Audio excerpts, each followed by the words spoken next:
جیسا کہ آپ جانتے ہیں کہ 2019 کے بعد اکثر میں نظر بند رہا تقریباً 4-4.5 سال۔ اس نظر بندی کے دوران میں اپنے ساتھیوں سے بھی نہیں مل پایا۔ الحمدللہ پچھلے ہفتے میں ایک طویل عرصے کے بعد اپنے ساتھیوں سے ملا، جس میں کہ پروفیسر عبدالغنی بٹ صاحب، بلال غنی لون صاحب اور مسرور عباس انصاری صاحب۔ تقریباً 5 سال کے عرصے کے بعد ہم ملے اور ہم نے آپس میں بات کی۔ ظاہر سی بات ہے کہ یہ مرحلہ ایک انتہائی جذباتی مرحلہ تھا کہ اتنے طویل عرصے کے بعد ہم آپس میں مل رہے تھے، اور ہم نے ان ساتھیوں کو بھی یاد کیا جو آج ہمارے درمیان موجود نہیں، جنہوں نے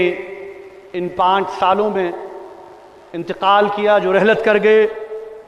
جن میں کہ محترم سید علی شاہ گیلانی صاحب، محترم مولانا عباس انصاری صاحب، محترم مصدق عادل صاحب، اور بھی جو ہمارے حریت کے چھوٹے بڑے کارکن اور رہنما تھے، ان کو بھی ہم نے یاد کیا۔ محمد اشرف صحرائی صاحب، وہ بھی انتقال کر گئے۔ اس کے ساتھ ساتھ ہم نے اس بات پر بھی اظہار افسوس کیا کہ ہمارے ساتھیوں کی ایک بہت بڑی تعداد ابھی بھی قید و بند کی صعوبتوں میں، قید و بند کی تکالیف میں مبتلا ہے، اور وہ بھی جیل خانوں کی کوٹھریوں میں نظر بند ہیں، جس میں کہ محمد یاسین ملک صاحب، شبیر احمد شاہ، آسیہ اندرابی صاحبہ، شاہد الاسلام، نعیم احمد خان، محمد قاسم فختو، مسرت عالم، پیر حفیظ اللہ، ایاز اکبر، اور بھی بہت سارے جو حریت کے چھوٹے بڑے کارکن اور رہنما تھے، انہیں بھی ہم نے یاد کیا۔ ظاہر سی بات ہے کہ ہم نے 2019 کے بعد جو تبدیلیاں جموں کشمیر کے حوالے سے ہوئی، اس پر بھی ہم نے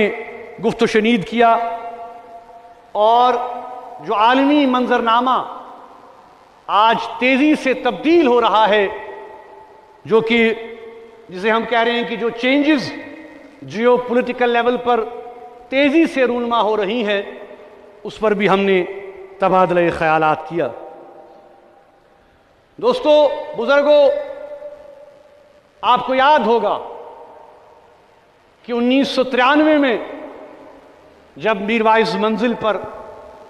کل جماعتی حریت کانفرنس کی بنیاد پڑی، اس وقت حالات بہت مختلف تھے۔ 93 میں جب حریت کانفرنس کا وجود عمل میں آیا تو وہ ایسے حالات تھے کہ جب عسکریت بالکل اپنے عروج پر تھی، اور اس وقت بھی اگر آپ دیکھیں کہ کل جماعتی حریت کانفرنس نے برملا اس بات کا اظہار کیا کہ ہمارے بننے کا مقصد، اس فورم کو وجود میں لانے کا مقصد یہ ہے کہ ہم پرامن طریقوں سے اس مسئلے کا حل چاہتے ہیں، یعنی مسئلے کشمیر کو حل دیکھنا چاہتے ہیں۔ آج تقریباً 30 سال گزر گئے، اور آج 30 سال کے بعد پھر کل جماعتی حریت کانفرنس برابر اسی موقف اور منشور پہ کھڑا ہے کہ جموں کشمیر کے مسئلے کا سیاسی حل فوجی طاقت سے نہیں، بندوق سے نہیں، بلکہ بات چیت سے نکلے گا۔ بزرگوں، آپ جانتے ہیں کہ کچھ دن قبل ہی وزیر اعظم نریندر مودی صاحب نے برکس کے جو سمٹ ہوا روس میں، وہاں پر ایک بڑی اہم بات کہی، اور جس بات سے ہم سب بالکل متفق ہیں. انہوں نے کہا کہ آج کا جو دور ہے، آج کا جو وقت ہے، وہ ڈائیلاگ اور ڈپلومیسی کا وقت ہے. آج کا دور جنگ کا دور نہیں ہے. اور ہم بالکل یہی مانتے ہیں کہ جنگ و جدل سے مسئلے حل نہیں ہوتے، مسئلے الجھ جاتے ہیں. اور ہم بھی یہ محسوس کرتے ہیں کہ اسی سوچ کو، اسی فکر کو آگے بڑھانے کی ضرورت ہے. ہم نے ماضی میں بھی اس فکر کو آگے بڑھایا. آپ کو یاد ہوگا کہ مشکل ترین حالات میں جب ہماری مخالفت بھی ہوئی، لیکن تب بھی ہم نے بات چیت کے عمل کو نہیں چھوڑا. چاہے ہم نے واجپئی صاحب کے ساتھ بات کی، چاہے ہم نے منموہن سنگھ صاحب کے ساتھ بات کی، چاہے ہم نے پرویز مشرف صاحب کے ساتھ بات کی، تو مدعا اور مقصد یہی تھا کہ خون بہت بہہ چکا ہے، خون بہت بہہ رہا ہے، ہمیں راستہ اختیار کرنا ہے ڈائیلاگ کا، بات چیت کا. اور آج آپ دیکھ رہے ہیں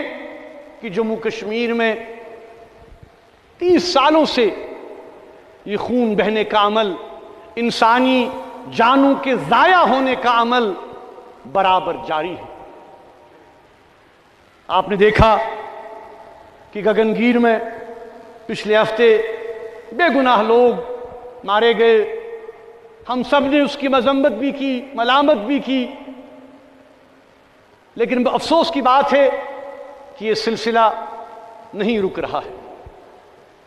آپ دیکھیں کہ کل ہی گلمرگ جیسے ہائیلی سیکیور اور سینسٹیو ایریا میں بھی تشدد ہوا ہے، انسانی جانوں کا ضیاع ہوا ہے. یہ بھی ایک تشویشناک صورتحال ہے. ان سارے معاملات کی تحقیقات ہونے کی ضرورت ہے. ہم ایک بار پھر یہ بات دہرانا چاہتے ہیں کہ جہاں تک جموں کشمیر کے عوام کا تعلق ہے، یہاں کے عوام، یہاں کی تحریک پسند قیادت، حریت پسند قیادت ماضی میں بھی پرامن طریقوں سے مسائل کے حل کی خواہاں تھی، اور انشاءاللہ